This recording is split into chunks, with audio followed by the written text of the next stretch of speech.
Dahil ang Ayan. Philippine National Police pinagana na ang tracker teams sa pag-aresto kay Senator Bato de la Rosa. Detalye balita mo, RH52, Edniel Parosa. Edniel. Lakay, Sister L, si General Nick Torre tumakbo na. Tumakbo na? Saan? Tumakbo na Saan tumakbo? Sa Senate? Lakay. Tumakbo na sa kanyang fun run, Lakay, na inorganize. Sabi ko na nga ba eh. Ayan.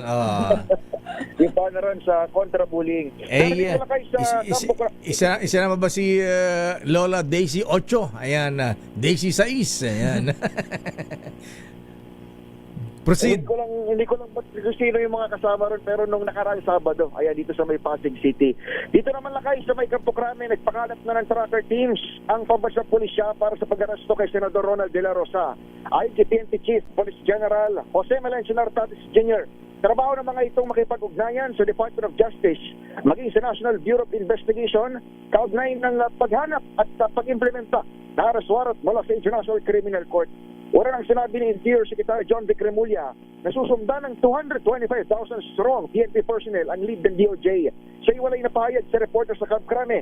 Iniyak naman ni Criminal Investigation and Detection Group Director, Police Major General Robert Alexander Morico II, na handa na ang kanilang specialized unit sa bawat probinsya sa bansa. Pakinggan natin si General Morico. Gagamitin namin ang buong unit po ng CIDG for every region and every province kasi ganun naman po.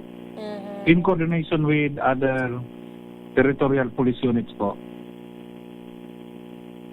Mga balitang si Morico rin ang nagbanggit na alam nila o may idea sila kung saan patungo itong puting SUV na sinakyan ni De La Rosa palabas ng Senado noong May 14 na umaga. Pero hindi mo na nagbigay ng dagdag na impormasyon. Sabi ni Nartates, malinaw ang kanyang instruction sa local at specialized units pairali ng transparency at human rights sa gagawing operasyon.